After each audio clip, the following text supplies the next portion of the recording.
Thank you. And a special thanks for being here because you just had the world premiere of this film in London last night. Yes. So, yeah, I know it was a tight turnaround, but Yeah. very happy to I'm very appreciative of thank you for your applause, thank you for your love. I mean, I could feel something, smell something, whatever, you know, instinct. Yeah. It's sort of, it's a bit of a assault, but necessary. There's some continuity, some points of contact with your recent work. I think you could, think of this film having some relation with Occupied City, also with Small Axe. I'm wondering how long you've been thinking about making a film about the Blitz. Well, quite a while. It started. I think it started really. Growing up in London, you're surrounded by the Blitz, and unbeknownst to you. I mean, playing in adventure playgrounds, sort of run by these hippies where. It's very dangerous. Tires over. So there's this ridiculous sort of areas, but it was a bombed out area. We didn't know that.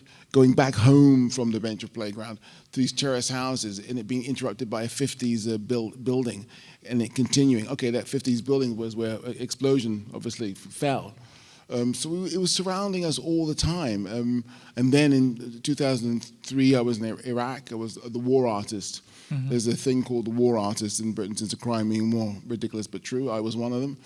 And I was out there in theatre, as they call it. And in my part of the world, war hasn't occurred for quite a while. So most of the time how we get our information about war is through the media.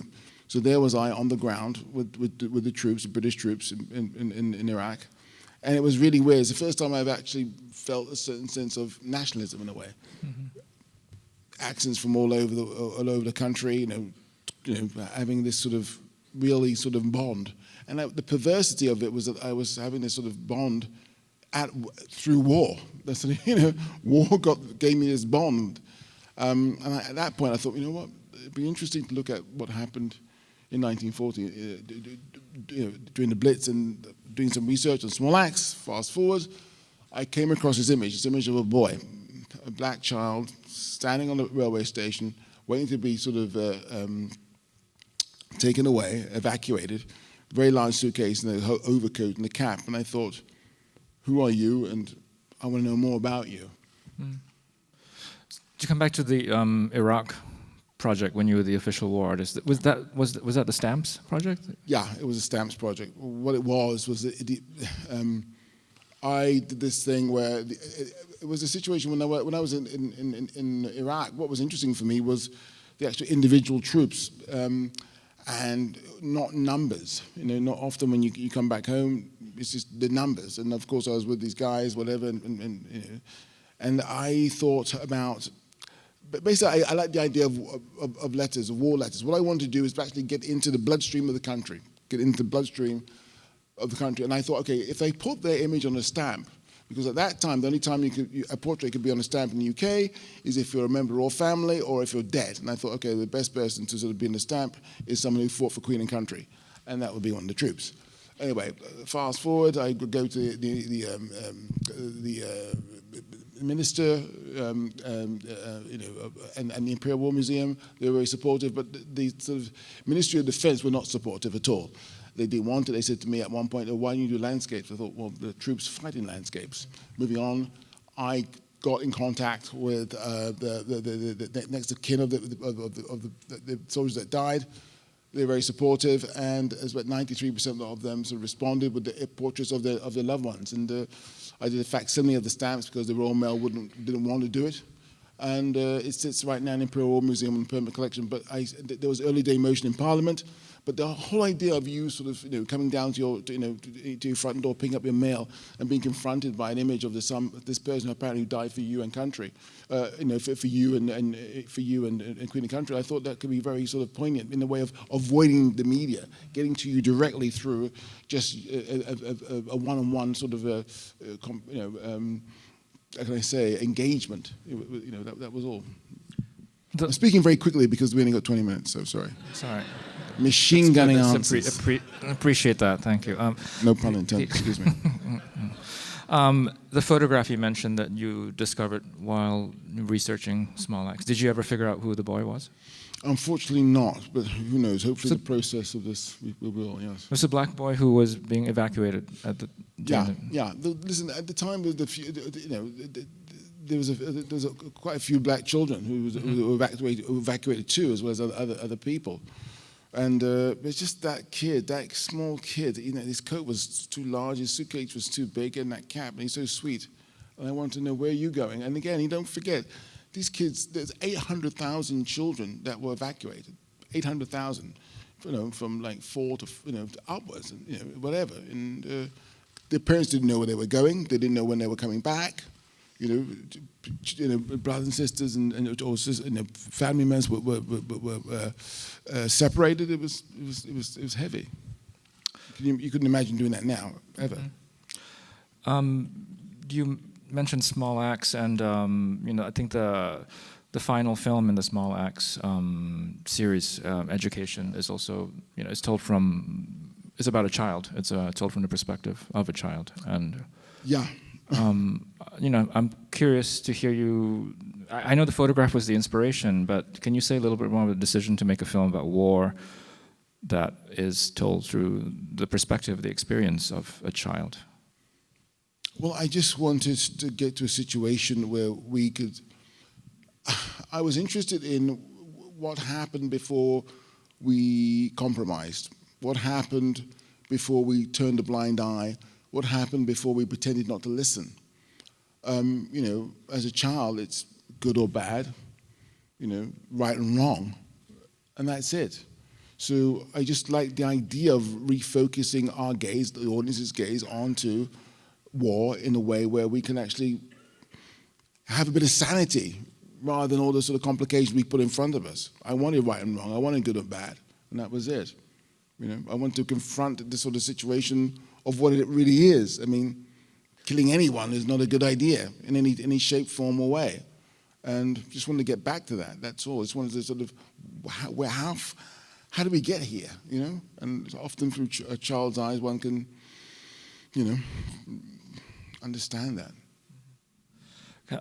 Can you say a bit about the research that went into Blitz? I mean, I know there was. I must imagine there was a ton, but no, there was a lot. There was a lot, just because I just wanted to sort of find.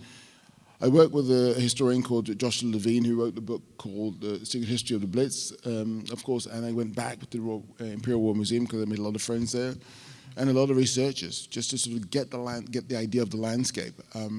It's so easy. It wasn't at all difficult. It's kind of interesting to sort of, someone like Mickey Davies, the guy who ran the shelter, the small gentleman. I mean, he should be sort of a national hero. No one knows who that guy is. Maybe some historians. I mean, it's kind of interesting.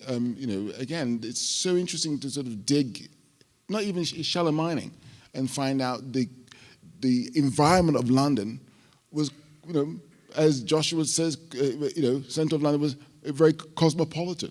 It wasn't unusual. There was a huge Chinese community.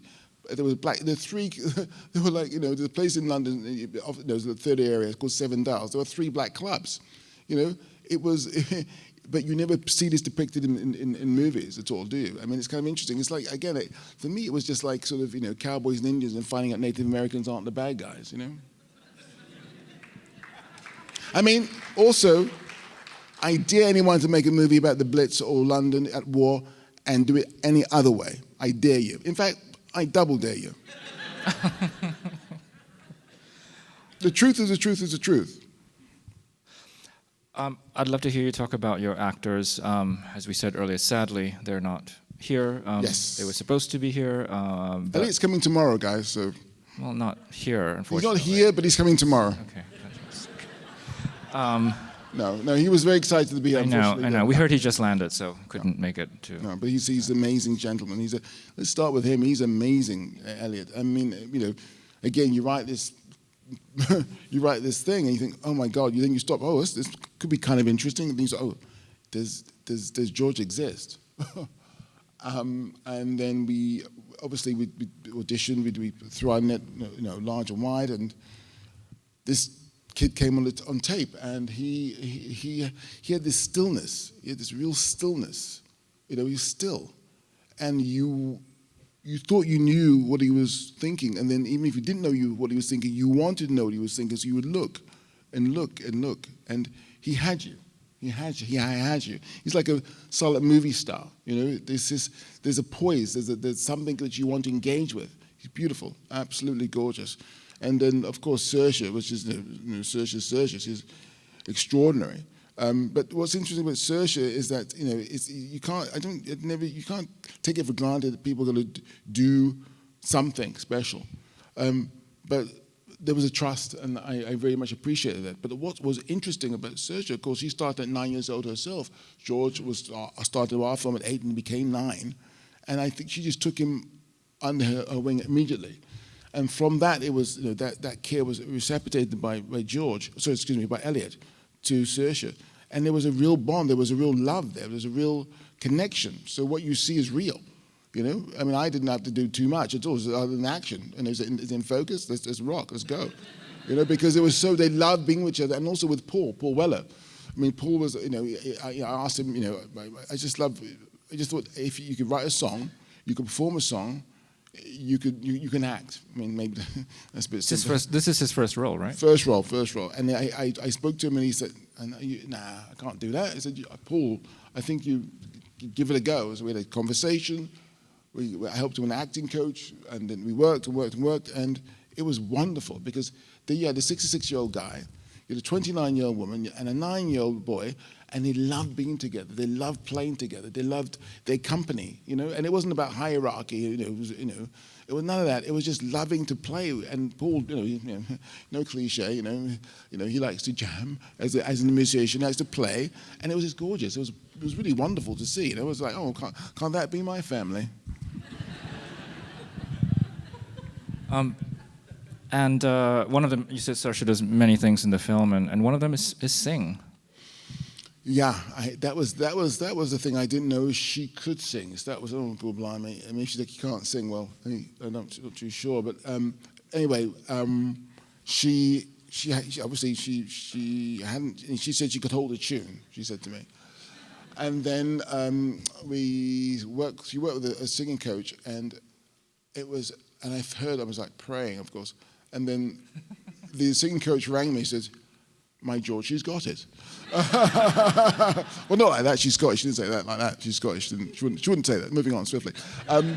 But she was like, this woman could sing, and it's only going to get better. And I was so happy. And of course, actually one of the most proudest moments of my life on a film set, no ifs, no buts, and no maybes, was when Saoirse sang, because usually a film set is full of blokes, isn't it? It's full of men, full of guys.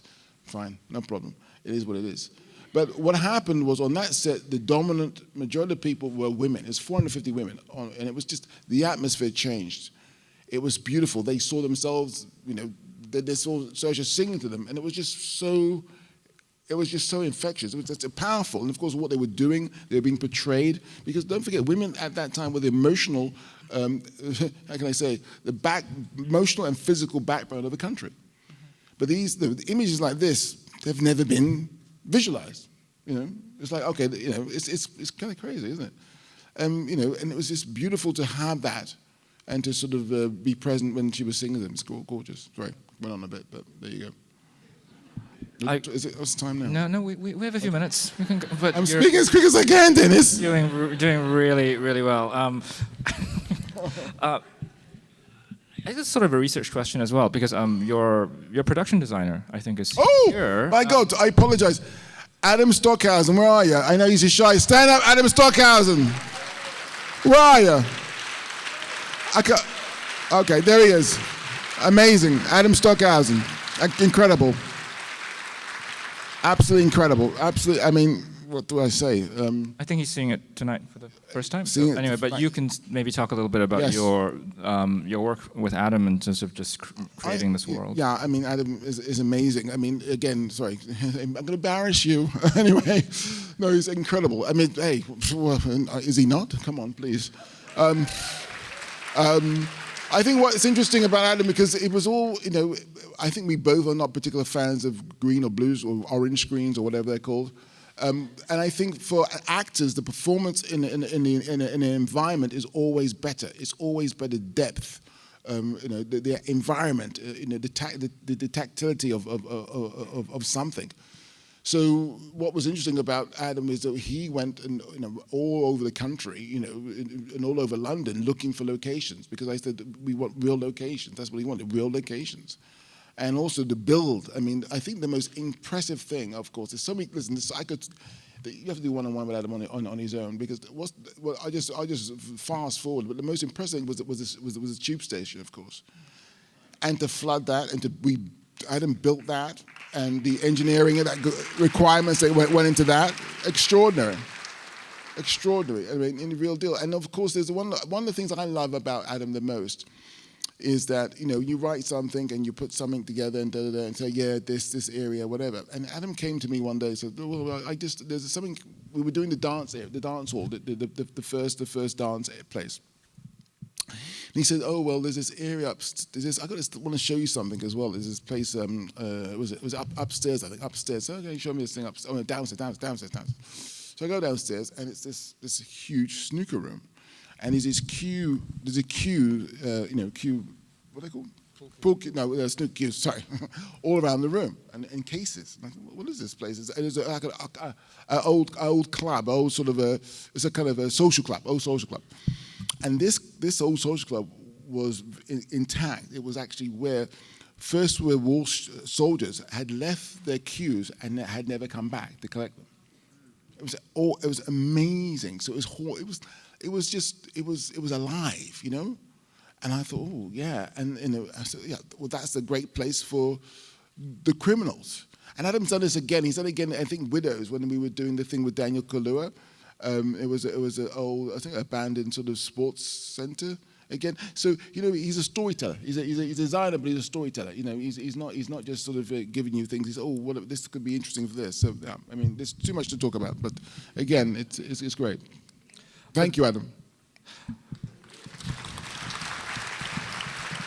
I looked it up after watching the film, and that's a real event. That's something that actually happened. The flooding of the. A real event that happened, and it was actually a 9-year-old boy who actually saved people's lives. Unfortunately, the gentleman just died. He died 8 years ago. The gentleman, I met his daughter. Yeah. Wow. Yeah. I mean, look, everything in this picture that you see has some. I mean, Ife, for example, that was a real guy. Ite Epeyan, who was a Nigerian law student who became an airway warden. That speech that's in the film, that was true. He said that in the air raid shelter when people were trying to divide the air raid shelter. It's amazing. Again, it's not about just ticking boxes. Who's interested? It's about telling stories. And I think right now, what's so important, what's so urgent, I feel so useful. I mean, you often hope for you're useful as an artist, but right now I can't be more grateful that this film exists. Just refocus our eyes as adults and get back to a place where we get our marbles back, because we've gone insane. It's just crazy. I mean, I think that's a great note to end on. Thanks for giving us our closing night film, and thank you for being here.